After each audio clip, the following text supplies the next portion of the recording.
Hey everybody, it's Miss Solomon here, and today in this video we're going to look at the play Medea and its influence and everlasting nature in contemporary thought.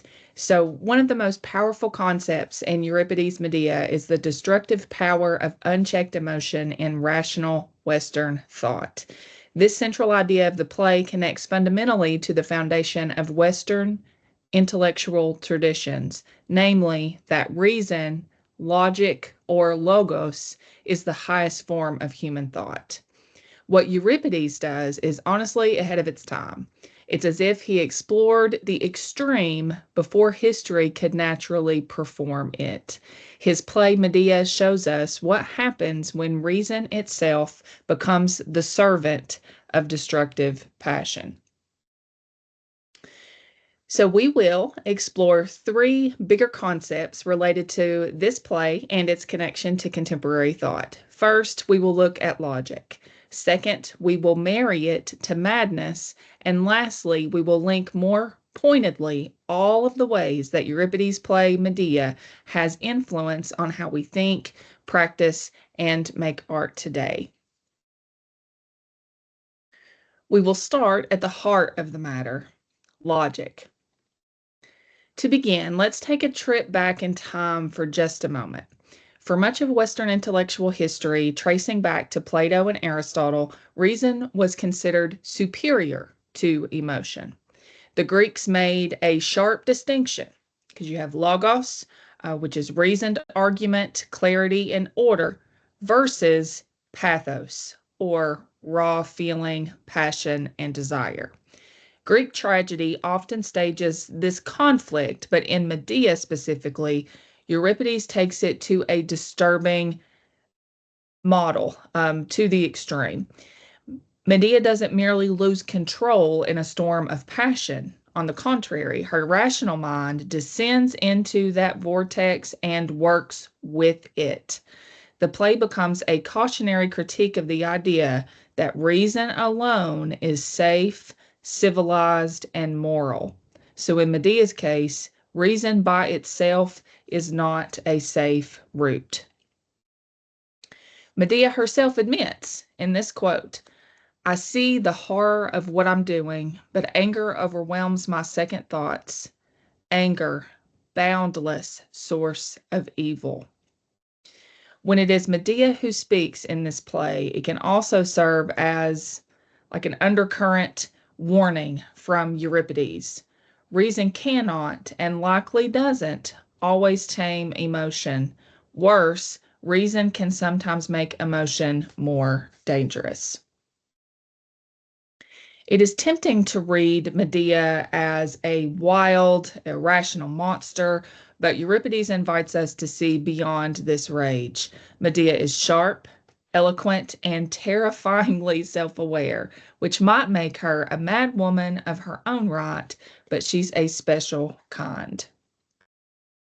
In her soliloquies, she decides pretty quickly that she would set the course to kill those affiliated with Jason's extramarital affair, but later on, she debates with herself. That's the key verb there. She debates about killing her own children.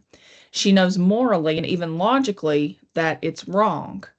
Her rational mind takes over, though, and she calculates that killing her children is the most effective way to wound Jason, the husband who betrayed her. What Euripides dramatizes here is chilling. So, first, the pure logic, stripped of morality, can lead to monstrous outcomes. That's one thing that he dramatizes. But then, on the other hand, that emotion, when denied or suppressed, it doesn't disappear. Emotion mutates into something catastrophic.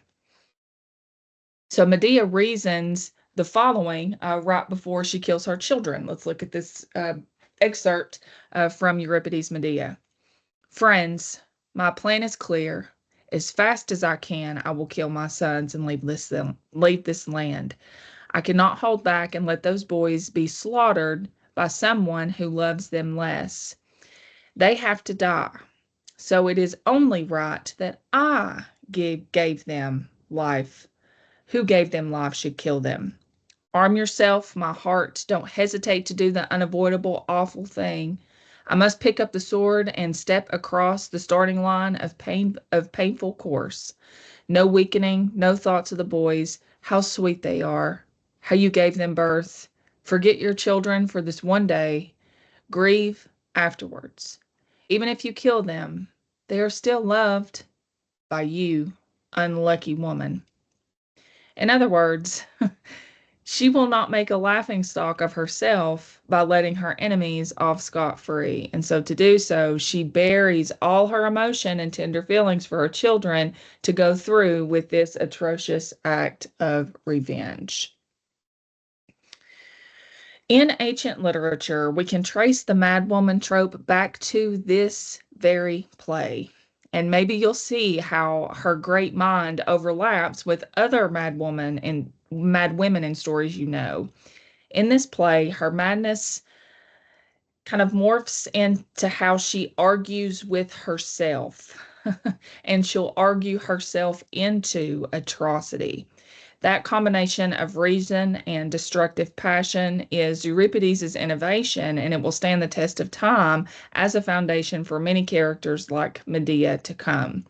In the end, the madwoman trope is built upon the fear of what happens to a person when they are put in a cage, literally or figuratively.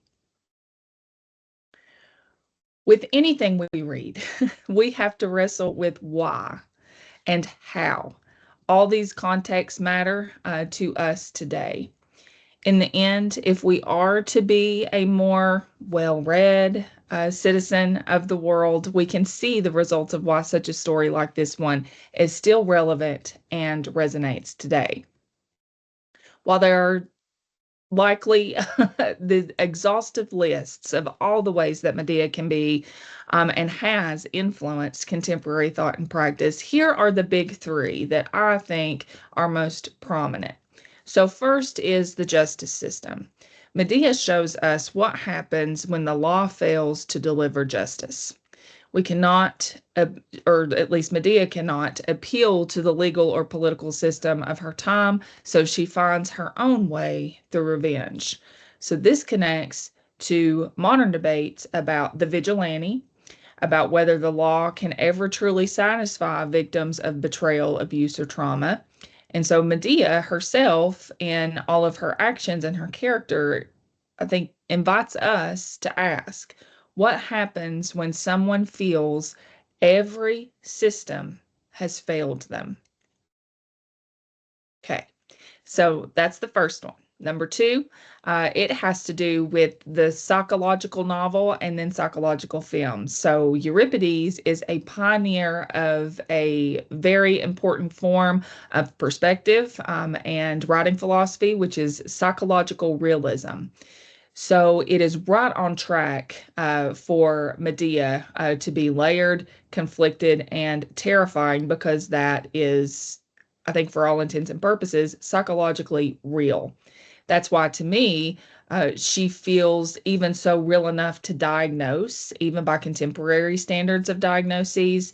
If we, are of the mind to do something like that as an armchair psychologist, English nerds like me love to participate in this fun activity. So think of Alfred Hitchcock films or more modern psychological thrillers. These types of films showcase they sometimes do, showcase intelligent, betrayed women whose trauma pushes her to the edge. And Euripides is at the root of this very storytelling tradition. And so there are so many examples of Medea and Jason's psychological dealings at work in their soliloquies that I think we can see echoed in a number of other psychological thrillers today. And then lastly is the awareness of the other.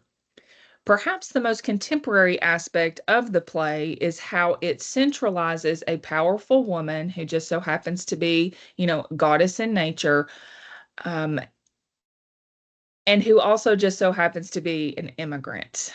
She is an other in another land. Therefore, on many fronts, Medea does not fit into any of the hierarchies of power within Corinth. So in the play, she explicitly states the injustices of women's condition in ancient Greece across the board. They are bought in marriage, given no say, and punished if they resist. In many ways, Medea's horrifying act is Euripides' dramatization of what happens when a society denies women agency and voice, when it defies anybody outside of the structure that voice. And it can kind of be a cautionary tale for what happens in response to that.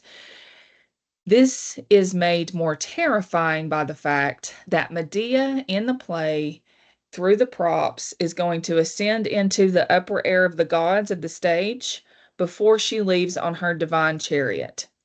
How we choose to interpret that positioning and what it could mean both for us today, but then especially for the totally male audience that would be viewing this play in its own time and place, is really based on if we are going to be that historical reader in a sense, or if we want to look at the contemporaneity or the relatability of this play still today, if we were to stage it.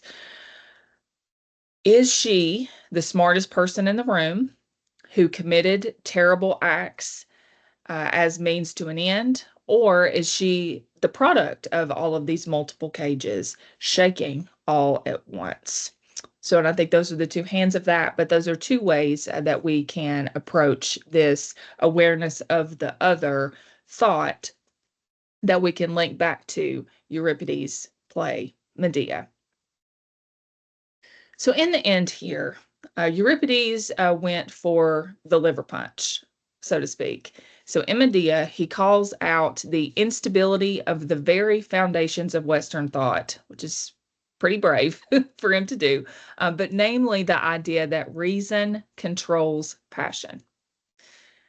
Throughout this play, and because of it, we see that passion can infiltrate reason and turn it into a weapon. It's kind of this false dichotomy that we've set up for ourselves that reason can do and temper emotion, but they're much more braided together than we would have philosophized back in ancient Greece. For us, though, in this day and age, we're invited to answer a few questions for ourselves. So how do we balance reason and emotion to be healthy? What happens when trauma is denied a voice? And what does it mean for justice and to, I guess, expedite justice or receive justice or wield justice when the systems in place are inadequate for that to be set in place there? Do we take that into our own hands? And at what cost? While we won't likely find comforting answers to these questions, there is something grand about participating in this discourse in a similar way that Athenians did nearly 2,500 years ago. So, thanks for watching and thinking about how Medea still influences contemporary thought and why we, I think, are still so fascinated with some of these topics and why Medea is going to resonate with us today. And I wish you all the best of luck on the rest of your assignments.